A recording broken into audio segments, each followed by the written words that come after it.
to everyone. It's another beautiful Sunday that the Lord has gathered us here to again study, learn, and hear the Lord's message. And I am blessed again to be here again to speak up with regards to the topic that the Lord has given us. And our topic for today is found in the book of Luke, chapter 11, verse 29. I'll be reading it until 32. And if you have your Bible with you, you can turn your Bible to Luke 11, 29 to 32. And I'll be reading it in the NASB translation. As the crowds were increasing, he began to say, "This generation is a wicked generation. It seeks for a sign, and yet no sign will be given to it but the sign of Jonah. For just as Jonah became a sign to the Ninevites, so will the Son of Man be to this generation. The Queen of the South will rise up with the men of this generation at the judgment and condemn them, because she came from the ends of the earth to hear the wisdom of Solomon. And behold, something greater than Solomon is here. The men of Nineveh will stand up with this generation at the judgment and condemn it, because they repented at the preaching of Jonah. And behold, something greater than Jonah is here." Let us pray. Father God, again, O Lord, we thank you, Lord, as you gather your people in this place. And we thank you, O Lord God, for your presence as we study and learn from your word. May this message, O God, would sink into the deepest part of our heart, O God, that we may be encouraged by it, may be warmed by it, and also, Lord God, that we may walk in the path that you have chosen for us. May our lives be a pleasing aroma to you, and, O Lord, may we live a life that is pleasing and honoring to your name. In this we pray, in Jesus' name. Amen and amen. Yes. Oops.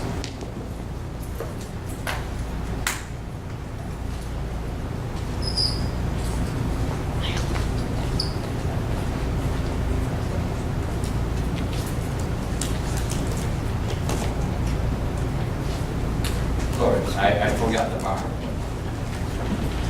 That's what happens when you are nervous. After 30 years, you're still nervous. Praise the Lord. You know, I realize why people who stand up here, why are they nervous? We know that, speaking in public is the most scariest of all. What is more scarier is to stand up here in the presence of brothers and sisters, representing what the Lord is trying to say. We don't want to misrepresent God. We don't want to say something that is not right. That's why it's always nerve-wracking. As I stand before here, I know the Lord is listening. And I know the Lord is watching. Not only me, but also you. Whether you're paying attention or not. Whether I'm speaking the truth or not. So we should not take it lightly when we come to worship. Because God's presence is here. He indwells the praises of His people. Amen. Praise God. So, the sign of Jonah. Who among you knows the story of Jonah? No one? Okay.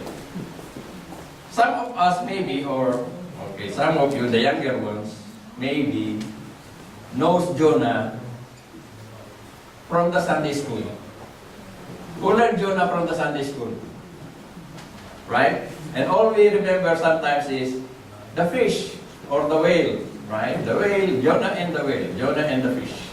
Right? This is this is how we remember the story of Jonah. But today we will see that, it's more than the fish, right? It's more than the fish. Some people say that the story of Jonah is it's too fantastic to be true, right? They say it's too fantastic, a whale swallowing a guy and then spitting him out in another place. It's too fantastic, right?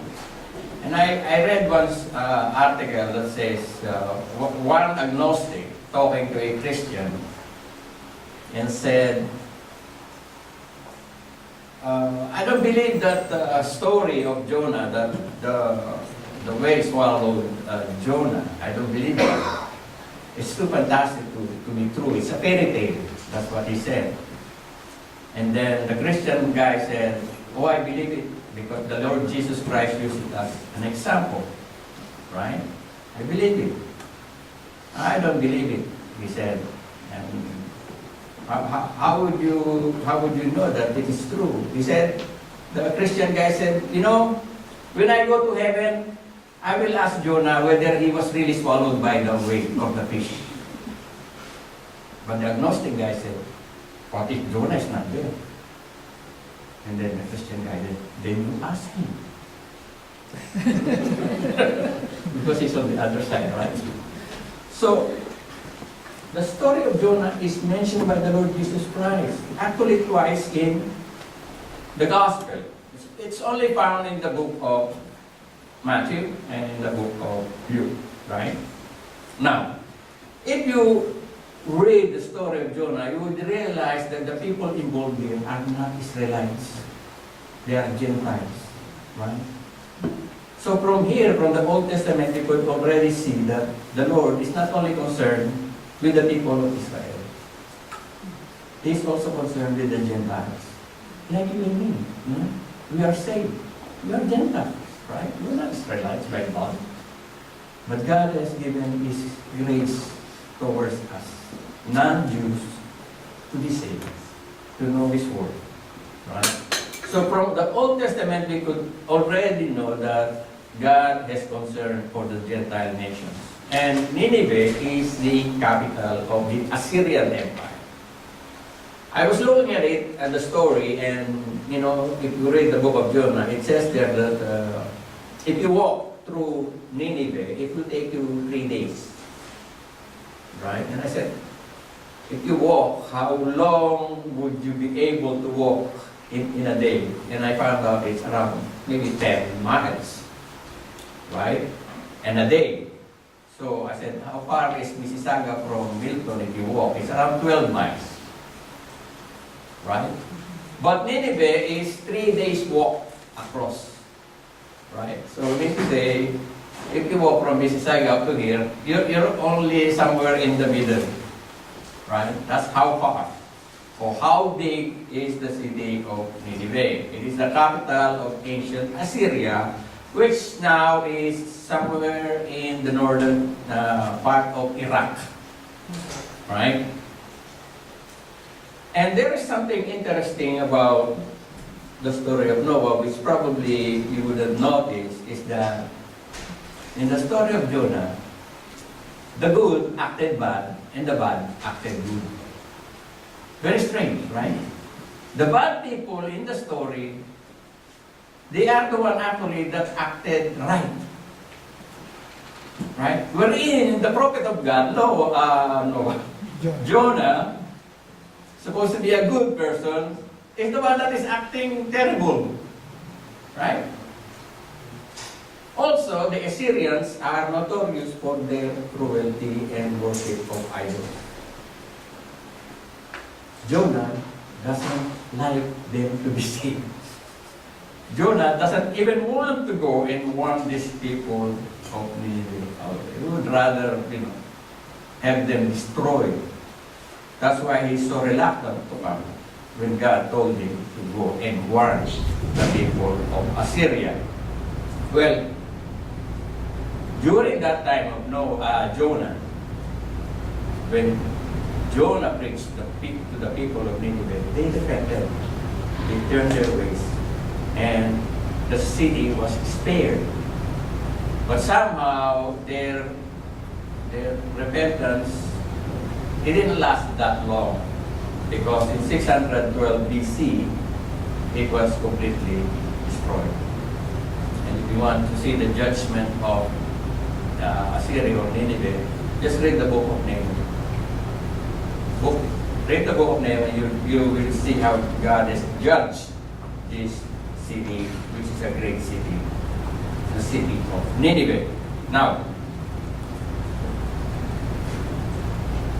if we are looking at this verse, what Jesus was saying, this generation is a wicked generation.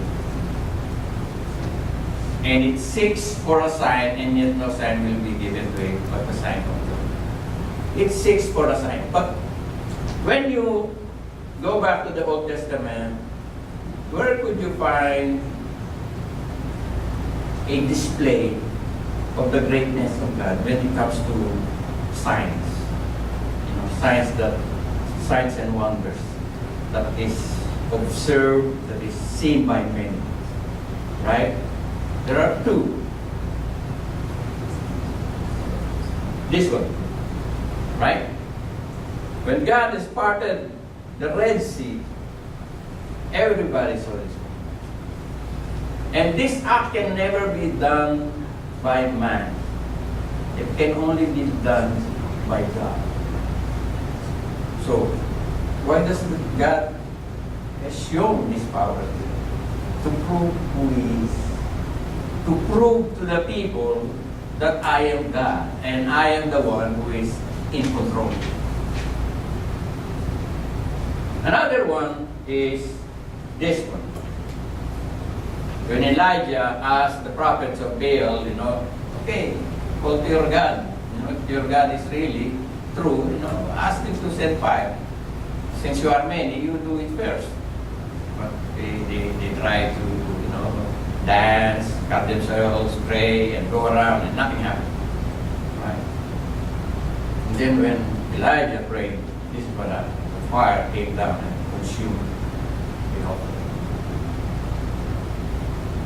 It's something that is awe-inspiring. Like when you see these things happen, they are not natural. They are supernatural. And why does God show this? In Exodus 4:9 and in Numbers 14, it says there, so that people may believe. Right? For us believers, Christians, we don't believe just because somebody says this or somebody says that. We don't believe just because somebody says it. We believe because we have proof.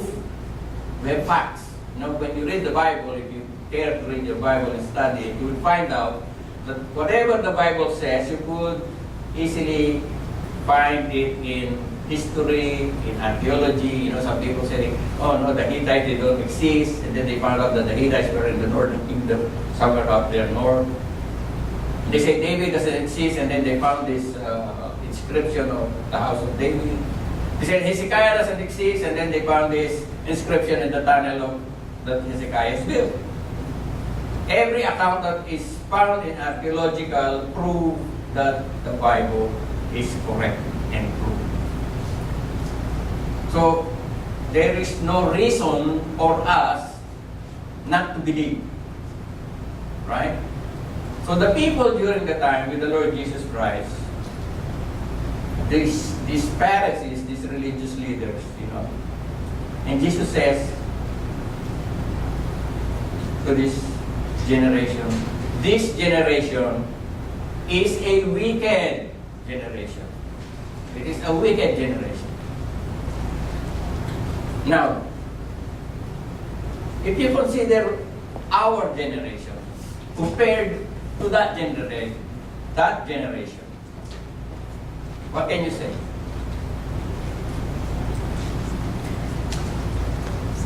Speechless?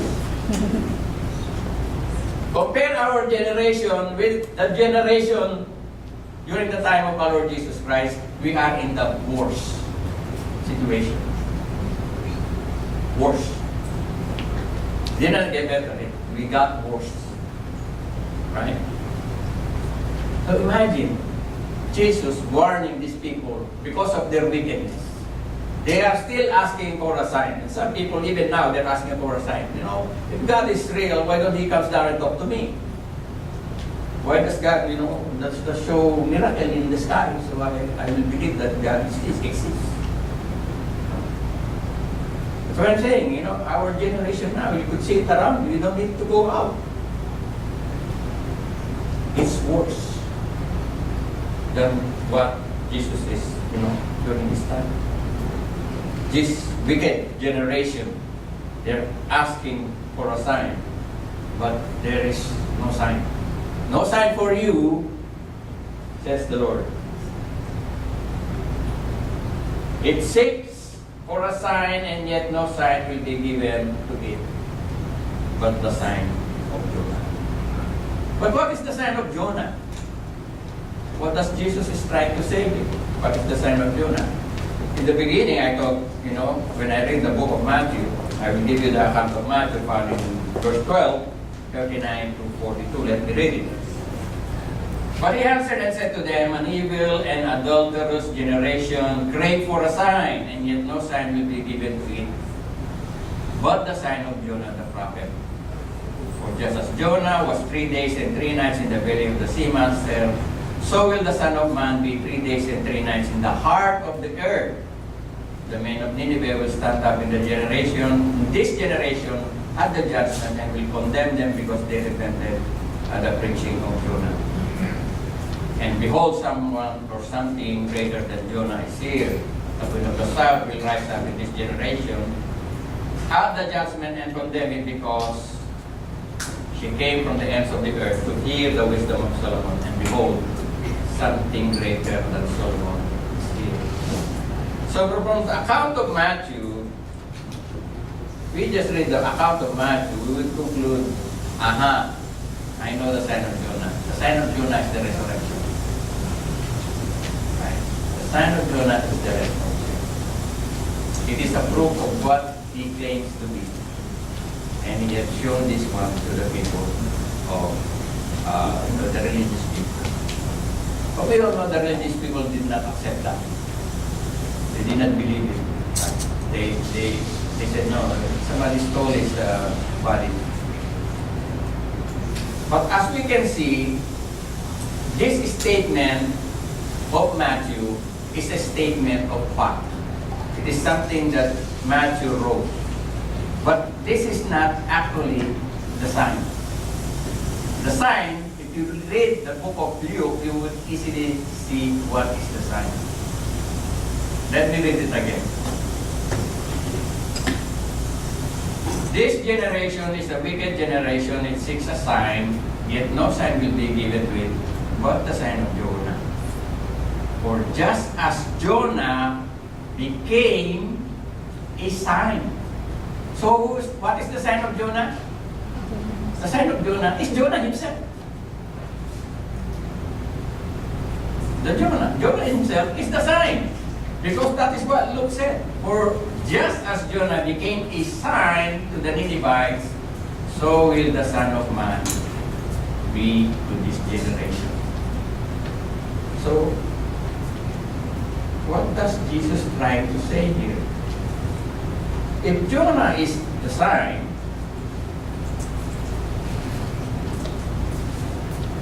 what does he mean? What it means is that when Jonah came to the city of Nineveh, he was bringing with him the message and the judgment. Either you repent, or you will be condemned, or you will be destroyed. That is what the message of Jonah brought to the land of Assyria. So Jesus is actually saying here is that Jonah that preached the word to the Ninevites and repented, that is the sign that you will see. But instead of Jonah coming, someone greater than Jonah is coming, declaring the message and the judgment. This is what you will get. you will get the message. And if you don't yield to that message, you will be condemned. Some people might say, oh, that's too harsh. Why is it the New Testament?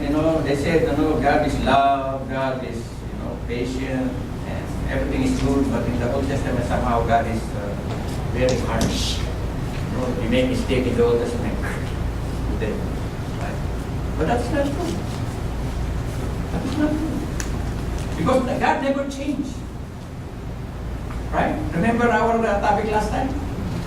If you still remember it? Right? That God does not change. The immutability of God. He doesn't change. Right? God in the Old Testament is the same as the God in the New Testament. If you don't believe me, just read the book of Acts. Sapphira and Ananias. What happened to them? They died. Instantly. Because of lying. Right? Let me read some passage to everyone. Nahum chapter 1 verse 2 to 3. The jealous and avenging God is the Lord. The Lord is avenging and wrathful. The Lord takes vengeance on his adversaries and he reserves wrath for his enemies. The Lord is slow to anger and great in power, and the Lord will by no means leave the guilty unpunished. Meaning to say, God doesn't take it lightly when it comes to sin. Right? He will never let someone get away unpunished when it comes to sin. Now,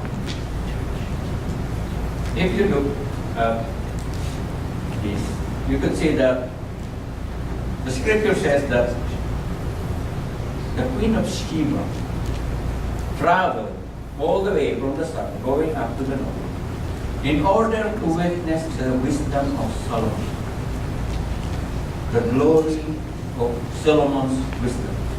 Just because he heard it. She heard it, sorry. Right? She went all the way. She heard this news. Went all the way to witness this thing. That's why Jesus used this phrase, this wisdom. She came to witness. And Jesus said, there is one greater than Solomon that is standing before you now.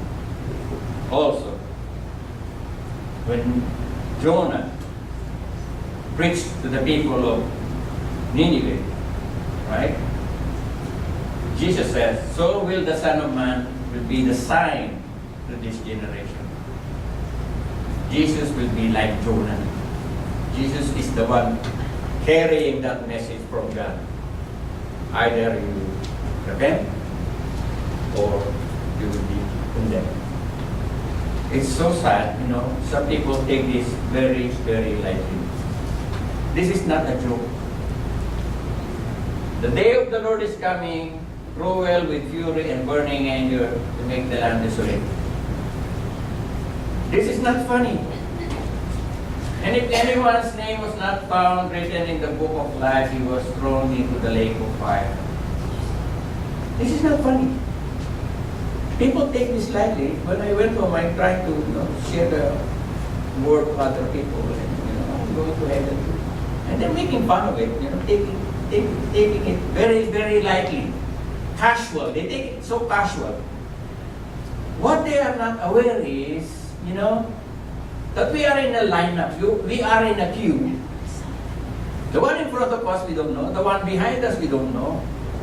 And our time, we also don't know. Don't say that I am young, I am strong.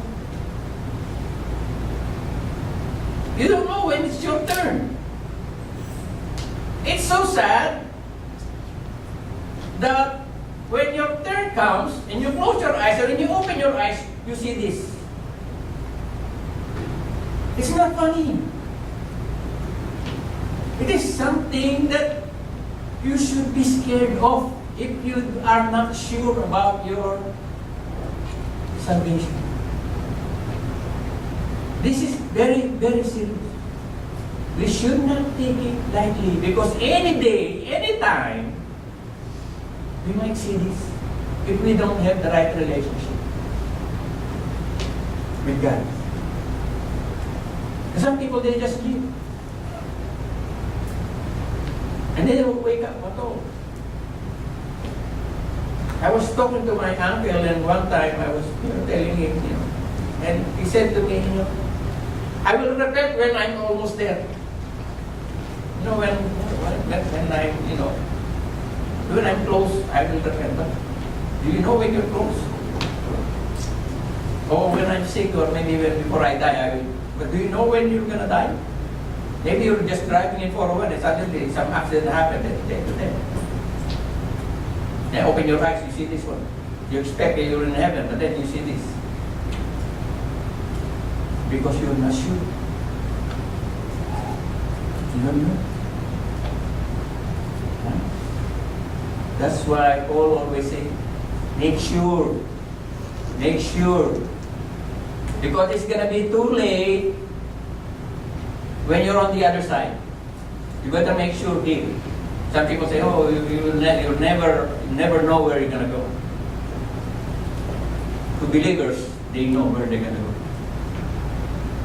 Unbelievers, those who are lost, they don't know. Right? Only the lost don't know. If you are a believer, you know. Why? Because the Spirit of God witness to your spirit that you are a child of God. The Spirit of God works within you. There is a power within you that drives you to do the will of God. It's not something external.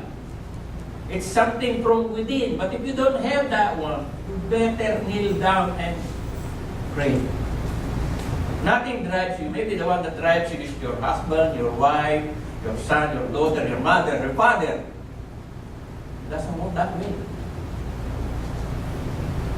It has to be from within.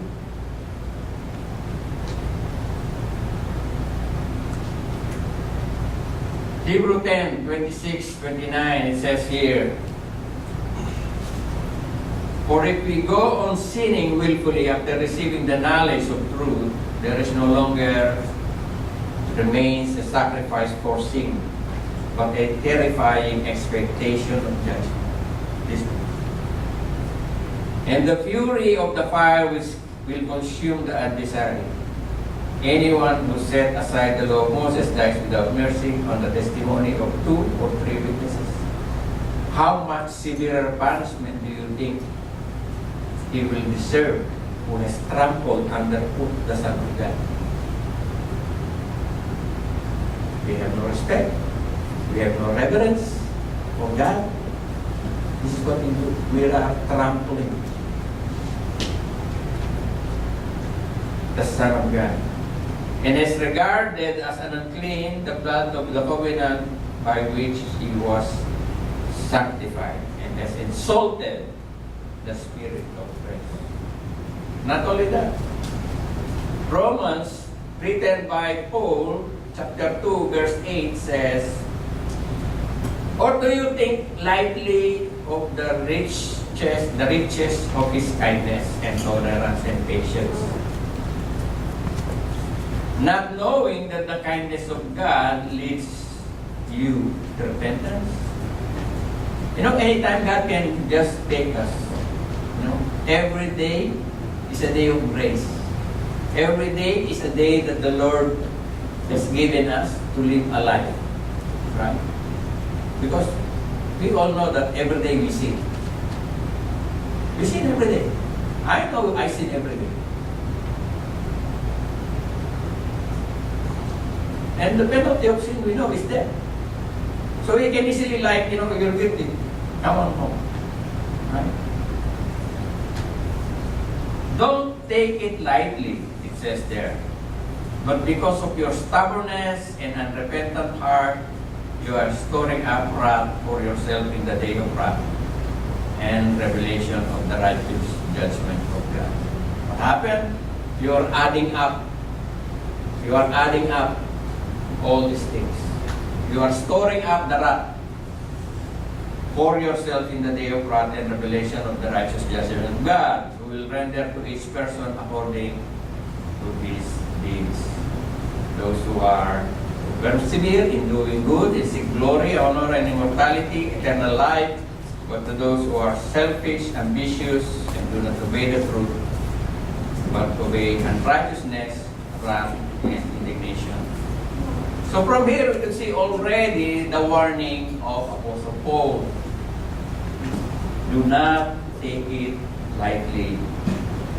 Some people say, oh Lord, the Lord will not send anyone to hell. Just read Luke 12:5. But I will warn you from whom to fear. Fear the one who, after he has killed, has authority to cast you into hell. Yes. That's what Jesus said. Yes, I tell you. Fear him. Fear him. That's not a funny side. Maybe you could laugh at it here. Once you're on that side, it's not a laughing matter. So what did Jonah did? So what did the Lord says? You know, there it says there. The men of Nineveh will stand up in this generation at the judgment and condemn it, because they repented at the preaching of Jonah, and behold, something greater than Jonah is here. It's not too late, brothers and sisters. You know, to those who have not have Christ in their heart, it's not too late. You know, some people are called to preach the word. And some people are on the receiving side. That's what they do. They repent. Preaching the word. What did Paul say to Timothy? Chapter 4, verse 1-4. 2 Timothy 4:1-4. This is what Paul wrote to Timothy. I solemnly charge you in the presence of God and of Christ Jesus, who is the judge of the living and the dead, and by his appearing and his kingdom, preach the word. Be ready in season and out of season, reprove, rebuke, exhort. Some people like exhortation, some people like reproof. Most people don't like rebuke. What is rebuke? When somebody is doing something that is not right, you have to tell. Some people don't like it. You know? Some people just like to be exhorted. I feel bad, I feel depressed, exhorted. Once you do something bad, nobody dare to say you're doing something wrong. Right? But this is what is the instruction of Paul to Timothy. Preach the word, be in season and out of season, reprove, rebuke, exhort with great patience. It's so difficult, you are a pastor. Congratulations to those pastors. It's not an easy task. You have to be patient. Why? Because some people, you have to repeat it maybe 100 times before it sinks in. Right? And it says here, for the time will come, I believe it's our time, and even in their time, but more now, when they will not endure sound doctrine, but wanting to have their ears tickled, they will accumulate for themselves teachers in accordance to their own desire. Meaning to say, they will only go to those people who will pamper them, who will spoil them. Oh, everything's good, everything's fine, as long as you stay in the church. We will accommodate you. So what are you? You are a pedophile, we accommodate you. You are LGBT, we accommodate you. You are a thief, we accommodate you. God loves everyone. So let's have fun. Right? And that's true. Your church is going to grow. Right? But that church is not the church of Christ. Right? And that is what happening nowadays. Look outside, you would see it. Internet. Mega church. Everybody's welcome. Everybody is, welcome to do whatever you want to do. Church and grow. Because that's what I want to hear. When you preach the word, people leaves. The only one that stays are the true one. That's why Pastor Chris this morning preached the word, says, I would rather have 100 people in my congregation who are true Christians and believers, who love God, than 1,000 who don't care about Him at all. They just want their ears tickled. They just want to get approval to their wrong lifestyle. As I was saying one time, you disagree with the Bible, just say, I don't agree with the Bible. But don't use the Bible as a reference to approve what you're doing is, what you are doing. You're doing something bad, the Bible says here like this. Right? One time I heard one guy who was saying, the sin of Sodom and Gomorrah is not about homosexuality. The sin of Sodom and Gomorrah is because they did not welcome. It's inhospitable. Not hospitable. They are not hospitable. I don't know what the thing is. But because they did not, we want to know them. Because you did not introduce your guests. That's why, how could you twist the Word of God just to justify your wrong lifestyle? That's the problem. Paul mentioned that. Time will come when they will not endure sound doctrine, wanting to have their ears tickled. They will accumulate for themselves teachers in accordance to their own desire, and will turn away their ears from the truth and will turn aside into it. That's what happened nowadays. We preach the word, we get bashed. Right? I believe that the church should always stick to the truth, irregardless people get hurt or not, regardless people accept it or not. That's why I told Pastor Adel one time that, our responsibility is to preach the word, the truth. The Lord will bring His people. Only His people desire the truth. Those people who could not handle the truth, they are not seeking the truth. They just want their ears tickled. They just want their wrong lifestyle. They just want approval of their wrong lifestyle. Oh, this church, I welcome this kind of people. I will just go to that church. Because there is no repentance. There is no rebuking. There is no correction. Everybody is happy until you reach that place. Right? But not only that, the people repented when they hear the preaching of Jonah. So when they heard the preaching of Jonah, the same way when the Lord Jesus preached, and the same way in our generation when we preach, and people turn their heart to God and repent.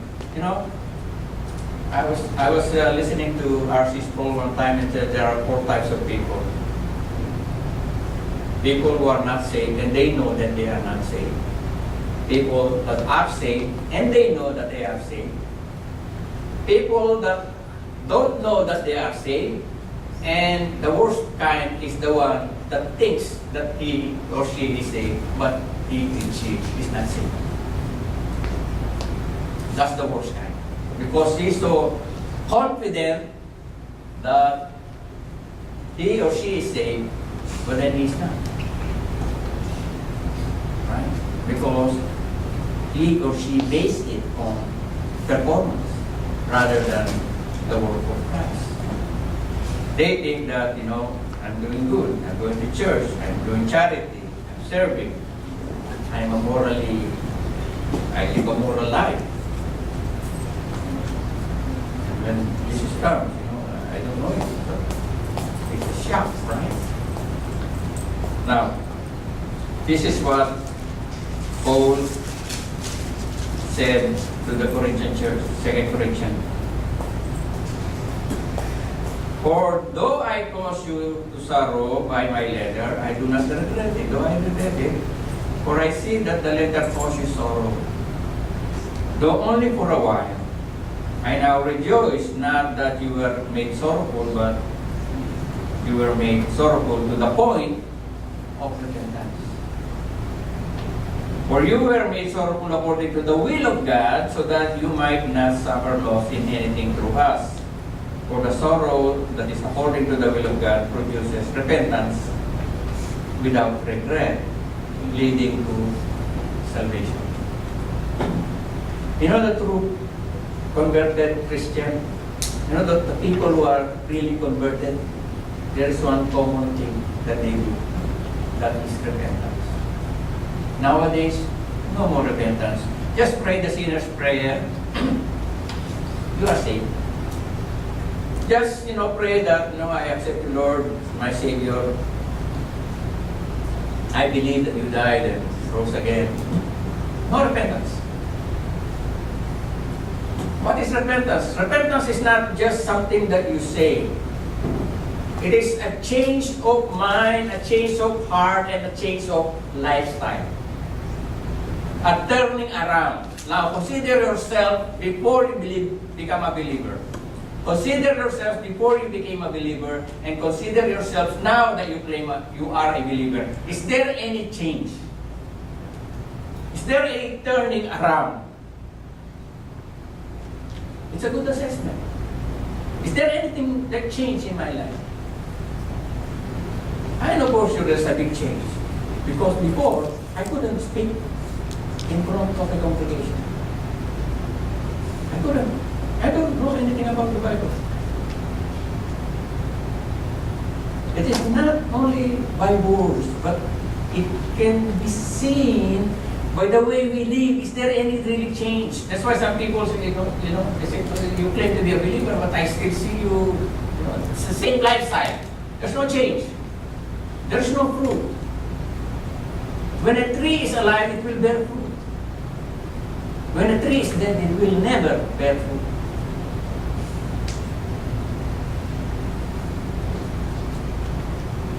But there is a solution for all this.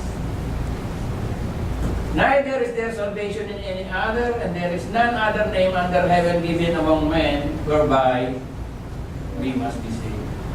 Salvation is not based on your attendance. It's not based on the group that you are attending. Because I come to MC, I'm saved. Or because my wife is a believer, I am saved. Or because my daughter is a believer, I am saved. Or because I give tithes, I give offering, I give money, I have people, I am saved. No. None of this will save me. Only Christ, your relationship, my relationship with Christ, is the one that will save us. He is the only one that can save us. No one else. And the thing is, when we go to heaven, it's not by family. Like my whole family, everyone is going through a turnstile. You know the turnstile? When you go to TTC, there is only one person who will fit in there. That's how it is. One by one. It's not like a party, like a group. Individual. Although sometimes the message of the gospel is not palatable to some, not pleasant to some. That's why Paul said here, it's not pleasant. It causes sorrow sometimes, right? But it awakes us. It awakes us, opens our mind and realize how wretched, how sinful we are in the presence of a holy God.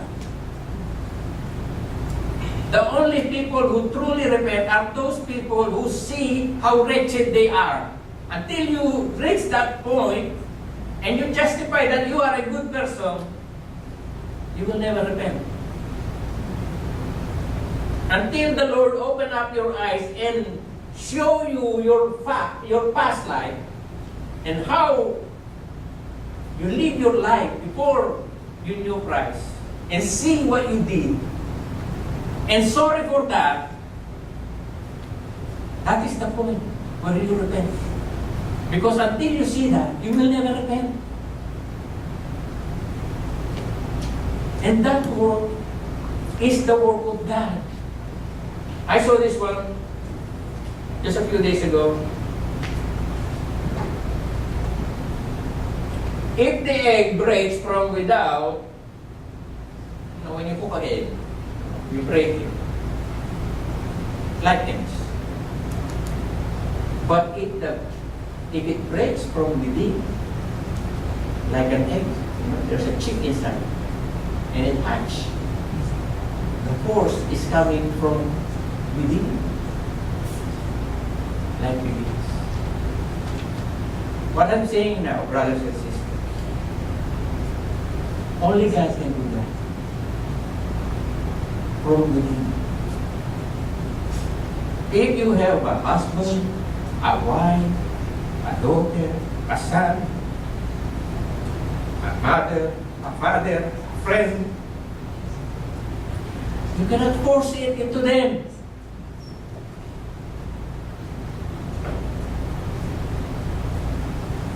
Pray for them.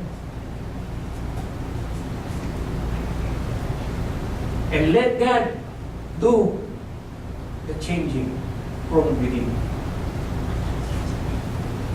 That is the only one that leads to life. Let us pray.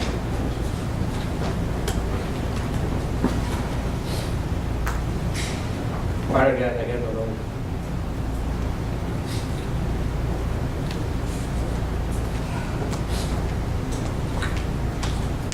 We thank you, O Lord. As you have reminded us again that you are a holy and just God. And by no means will let anyone or sinful unpunished, or the wicked unpunished. We come before your holy throne, O Lord God, because we know that we are sinful, not worthy. But by your grace, and by the sacrificial death of our Lord Jesus Christ, you have justified us so that we can come before your holy throne with boldness. We pray, O Lord God, that you continue to work in our lives, that we may offer our life as a pleasing sacrifice, holy and acceptable in your sight. Guide our steps, watch our lips, continue to mold us, make us, that we may resemble the likeness of our Lord Jesus Christ. May we walk humbly before you and continue to honor you with the lives that you have given us. And we thank you. The glory and honor belongs to you alone, Jesus.